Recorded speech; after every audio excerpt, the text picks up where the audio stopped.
Annemarie is going to talk about some other benefits that are available and how they interplay with workers' comp. Thank you. Great. Thank you, Leah. Unfortunately, my new laptop's video driver does not work, so I cannot show you my smiling face with my suit on at 8 o'clock at night, which never happens. But I wanted to introduce myself. My name is Annemarie Pantazis. I'm an attorney in Charlotte, North Carolina. I'm a workers' comp specialist. I head the state bar board of legal specialization for workers' comp, meaning I write and grade the test to make other people specialists. I've been doing this for 23 years and then on national boards in the world of workers' comp. So I've been around the block a time or two when it comes to this stuff.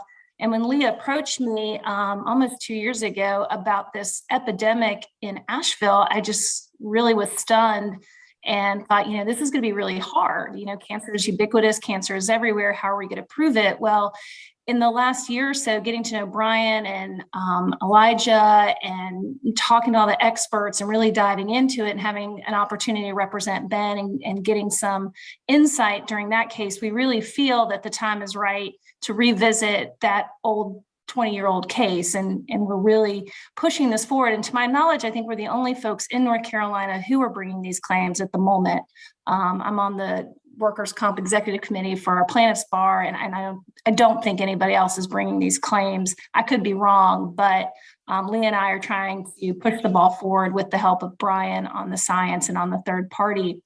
Leah did a really great job of outlining the standard for workers' comp claims, but I'm going to just do very briefly is put up my screen, and I can make this flyer available to everybody. It's a cheat sheet of all other benefits, ancillary benefits, in addition to workers' comp that you could potentially qualify for if you can show you have a line of duty injury that results in a catastrophic injury or death. The first, and I didn't realize this until I started getting into these cases. I'll be honest with you. I've been doing this for 23 years, and only recently did I realize there were all of these ancillary programs out there. So I just wanted to touch on them for just a minute. And it doesn't, what we try to do is put building blocks together.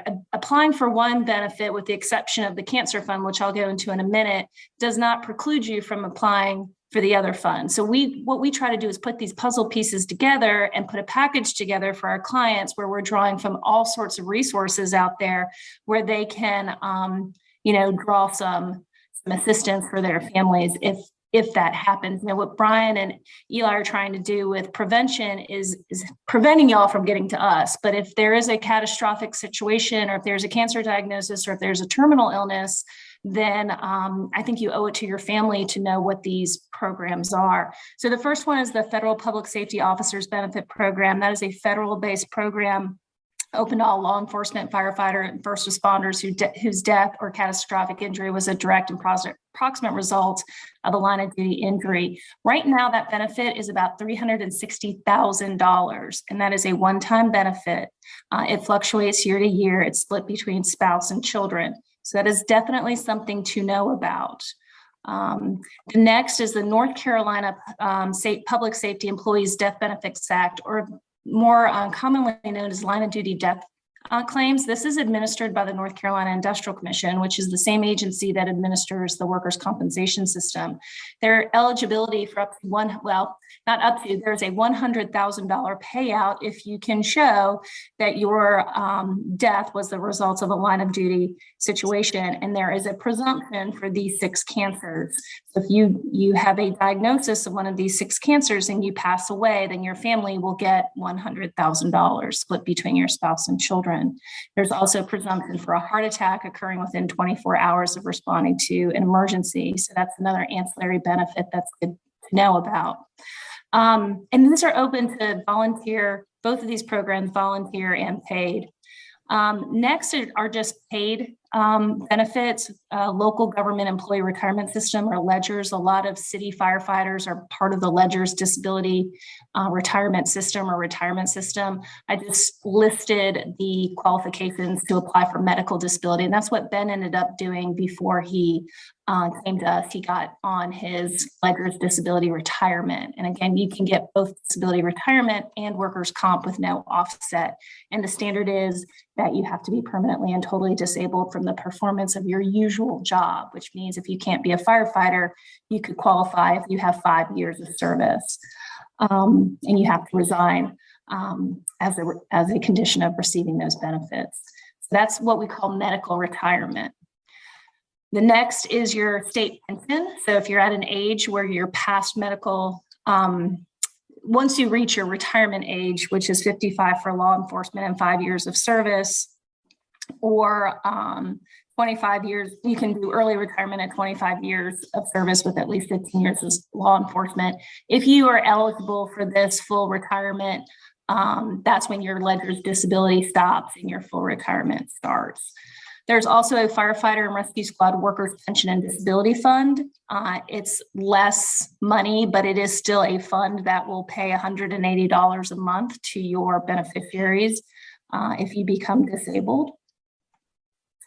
And of course, there's the North Carolina Firefighter Fund, which y'all have lobbied so hard for. And I'm so proud of you guys for getting the General Assembly to move in the right direction, because Lord knows with all the stakeholders involved in getting legislation passed, that is an act and a feat, and you all should really be commended for your efforts in the Cancer Fund. These are the requirements for applying for the Cancer Fund. It's a very short window of time. It's only 18 months. You have until June 30th of 2023 to file a claim. What I want y'all to know is it's administered by a private insurance company. So the General Assembly funded an insurance policy or purchased an insurance policy. Lee and I and Brian have been dealing with insurance companies our entire careers. And if an insurance company can deny, they will deny. So, you know, hopefully they do the right thing and pay out these claims, but you just never know what may happen. Firefighter must have 5 years of continuous service in the North Carolina Fire Department in order to qualify and have a cancer diagnosis on or after January 1, 2022. So again, applying for this benefit does not satisfy the requirements of filing for workers' comp. So what I would do is file for this benefit first and then file for workers' comp. You have a little bit more time in workers' comp, although you want to do both timely. What Leah and Brian and I like to do is discuss an order of operation with these various programs. But again, you can, there's a one-time payout of $25,000 per diagnosis of cancer, medical reimbursement up to $12,000, 75% of your salary, or $5,000 a month, whichever is less, for a period of time. So it is very helpful that there's this alternative, and it's in our experience that this fund pays very quickly. So that's good too, because workers' comp would not pay quickly, and medical retirement does take, 6 to 3 months to process. So this is a great benefit to get folks paid pretty fast. And then of course, there's federal Social Security disability benefits. Lee is an expert in that. If it gets to the point where you just can't, you're not going back to work, federal Social Security is an option. And then of course, claims against chemical manufacturers. And I think that the workers' comp folks would be in alignment with those claims, because they would have what's called a lien. If a workers' comp carrier paid a workers' comp claim, they are entitled to their money back, or at least some of their money back from that third-party claim. So your company, your workers' comp carrier may be an ally in this type of claim. So that is just a brief overview. Feel free to download the materials or email us if you have any other questions about that. I just wanted to put this on your radar screen so you know these benefits are out there. So thank you for your time.